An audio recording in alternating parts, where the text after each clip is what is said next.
السلام عليكم ورحمة الله تعالى وبركاته. نتمنى تكونوا بخير وعلى خير وصحة جيدة. معكم أميمة من قناة شهوات أميمة أمريتاج. اليوم إن شاء الله غنقدم معكم فيديو جديد فيه بريوات وفيه بسيطلات صغار وفيه حتى واحد البسيطلة موين تقريبا ديال 3 ولا 4 الناس، كيجيو رائعين بحشوة لذيذة بزاف. مكونات متوسطة. غنبداو بسم الله على بركة الله. بالنسبة للمكونات عندي هنايا 2 ديال الصدور ديال الدجاج، اولا صدر كبير ديال الدجاج كيف ما كتشوفوا معايا. غنسلقو هنايا بالماء. ندير معاه واحد النص ديال الضامه ديال كنور ديال المذاق ديال الحوت، شويه ديال الزيت، ورقه سيدنا موسى، وشويه ديال المليحه وشويه ديال البزار. غنديروا عليه الماء مباشره وغنخليو الكوكوط كتصفر تقريبا واحد الربع ساعه بحال هكاك. عندي الكروفيت غير واحد الكميه قليله غنديرو في الماء، وغنحاول هكا نخليه غير يطلع فيه الغليه ونطفي عليه. بالنسبه هنايا كيف ما كتشوفوا عندي واحد الكميه قليله بزاف ديال السيبيا، غنقردها رقيقه رقيقه مزيان. هنا من الاحسن انكم تقردوها وهي مازال شويه مكونجليه، كتسهل معاكم.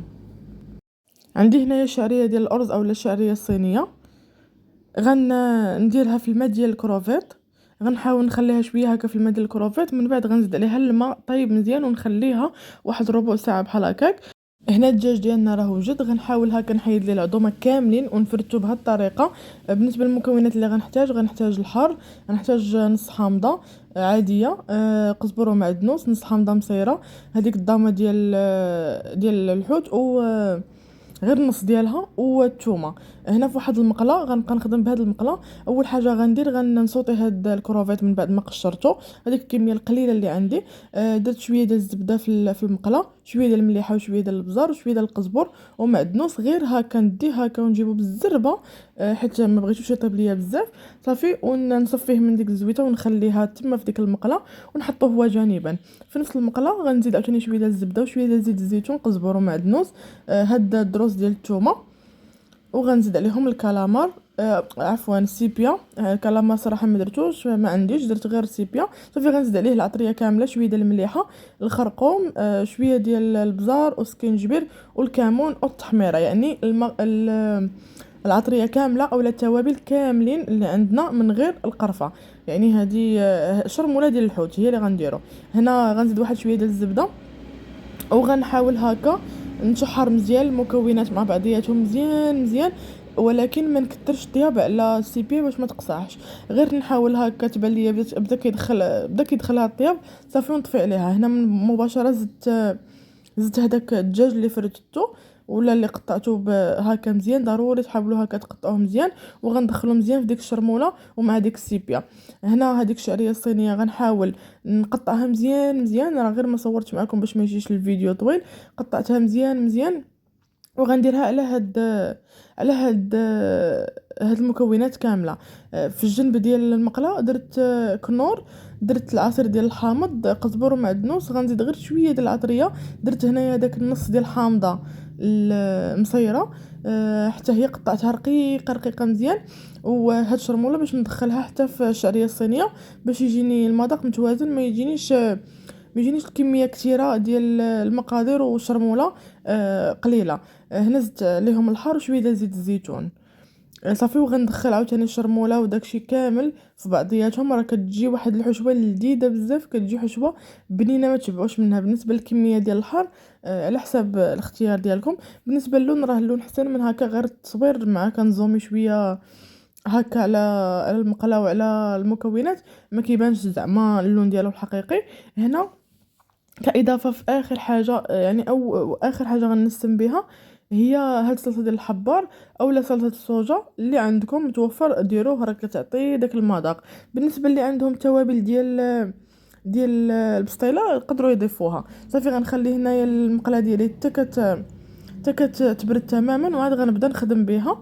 هنايا شديت الورقه تقريبا عندي كيلو ديال الورقه، غناخد منها يعني غنقسمها غنخدم بها كامله. هنا خليط ديال الزبده والزيت هذاك اللي كنستعمل، غير شويه ديال الزبده مع شويه ديال الزيت هما اللي غنبقى نستعملهم. راه تجي بهم هكا البسطيله وداكشي مقرمشين. هنا بالنسبه لهاد البسطيله اللي غنخدم معاكم هي الاولى، بسطيله تقريبا ديال 3 ولا 4 ديال الاشخاص. راها صغيره، ما عرفتش كيفاش كتبان هذيك كتبان شويه كبيره، ولكن هي راها يعني موين. غندير عليها غنفرش بهاد الطريقه الورق ديال البسطيله، وغندير واحد الورقه من الوسط تكون هكا معاكسه، غنحط عليها الحشوه، وغندير شويه ديال الفرماج باش يعطينا هذيك التعليكه، وغنعاود نجمع بنفس الطريقه اللي ساهله، يعني كلشي مبين هكا في الفيديو. غنجمع الجوانب وغنجمع هادوك الاطراف كاملين، وهنا غندير وحده من الفوق، يعني ما شاء الله هاد الورقه راه كبيره، غندير وحده من الفوق، غادا نلمط بها كما كنقولوا هاد البسطيله مزيان مزيان، وغندهنها مزيان بالزيت وغندخلها عفوا بالزيت والزبده، وغندخلها طيب في الفران. بالنسبه للبسطيله ولا بالميني بسطيله ولا اي حاجه فيها الورقه، ضروري الطيب من التحت هو الاول، غير تبدا تشد في راسها عاد نشعل عليها الفوق والتحت باش تحمر من التحت، وفي نفس الوقت تحمر من الفوق وتعطينا اللون هكا باش تجيكم راها طيبه. بالنسبه للعافيه تكون متوسطه. بالنسبه للطريقه ديال الميني بسطيله، غندير جوج ديال الورقات ديال البسطيله، غندهنهم مزيان هكا بهذاك الخليط ديال الزبده والزيت، نقسم الورقه ديالي على 4، وغنبدا نخدم بهداك المول، نحط فيه الحشوه ونبدا نجمع غير باليد ديالي. الا جاتكم هاد الطريقه، انا بالنسبه لي هاد الطريقه راها سهله، يعني الا جاتكم شويه صعيبه نحاول ندير شي جبانيه صغيره ونحط عليها الورقه ونخدم بنفس الطريقه. انا غنستمر بهاد الكيفيه حتى نكمل البسيطلات ديالي كاملين اللي عندي بنفس الطريقه. هنا راه هادو نسيت ما درتش فيهم هذاك الكروفيت، غنعاود نستخدم وحدين اخرين، يعني غنكمل وحدين اخرين بالكروفيت بنفس الطريقه. كملت هذوك جوج اللي بقاو ليا، وغنعاود معكم الطريقه ديال يعني من الاول. بالنسبه لهادو غندير فيهم كروفيت، غنحاول هكا نحط الحشوه ونحط كروفيت، وضروري نبرك عليه هكا بالهذا بالمعلقه مزيان مزيان باش ما يخرجش ليا هكا من الحشوه، او لا يجيني هكا فيه شي حاجه من الفوق يعني في الورقه صافي. وبنفس الطريقه غنحاول هكا ندهن عشان الجوانب، وانا كنستخدم هذاك الزيت والزبده ضروري صافي. وغنجمع الاطراف بهذه الطريقه السهله. بالنسبه لهاد الميني بستيلات، راه يعني ما تحتاجوش معاهم ديروا ليهم دقيق والماء او لا شي حاجه باش زعما هكا كيتسودا ولا كيلصقوا، راهم تيلصقوا مزيان على حسابي هكا. كيجيو ملاصقين وكيجيو زوينين وما كيتفرقعوش كاع ابدا في الفران.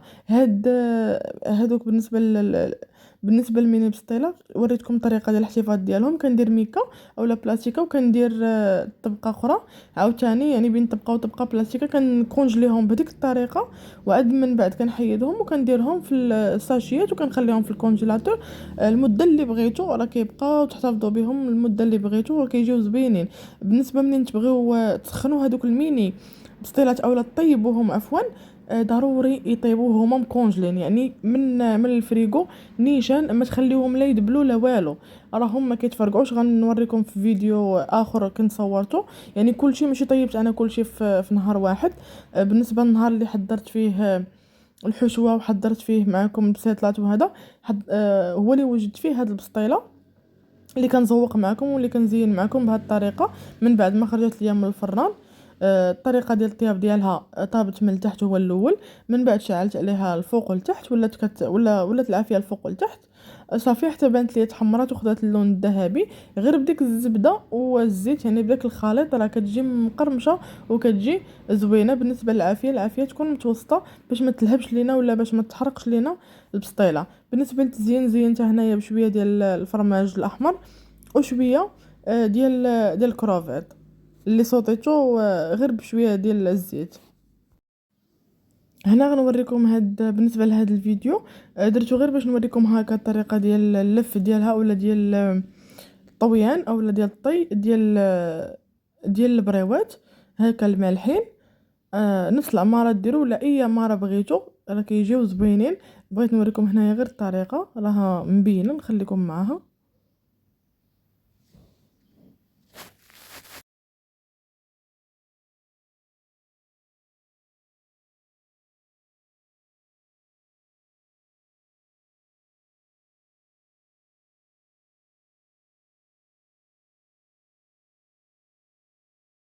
بالنسبه هنا للبريوات فاش ساليتهم كاملين درت لهم الخليط ديال الدقيق والماء ضروري، حيت البريوات نقدروا نقليوهم هكا ضروري باش ما يتحلوش لينا. درت لهم الخليط ديال الدقيق والماء صافي. هنا بالنسبه للبسيطلات هنا راه جبتهم من الكونجيلاتور، هنا راه مازال جامدين، يعني هذا راه فيديو نهار اخر كنوريكم فيه البسيطلات. هكا بعدا باش نخلي لكم باش يعني هكا باش تاكدوا كيفاش كيجيو.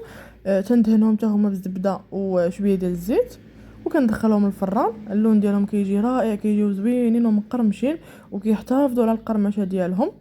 وحتى هذوك البريوات راني درت معكم هذيك الوحده اولا جوج كيف ما شفتوا حتى هما كيجيو زوينين، غير في الفران راه ما كيطرطقوا، ما تخافوا منهم والو. انا هنا هكا تعمدت باش نوريكم الفيديو ديالهم من بعد ما طابوا. هنا القرمشه جاو مقرمشين، جاو رائعين.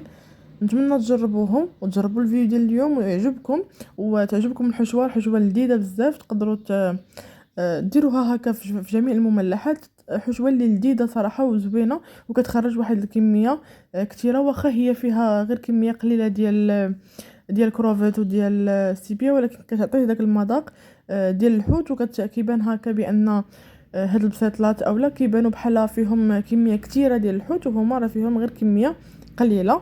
الفيديو ديال اليوم سالا، نتمنى ان الاعجاب ديالكم، تخليو لي التعليق ديالكم وما تنسوش الضغط على زر لايك غير للتشجيع فقط. السلام عليكم ورحمه الله تعالى وبركاته، والى فيديو اخر ان شاء الله.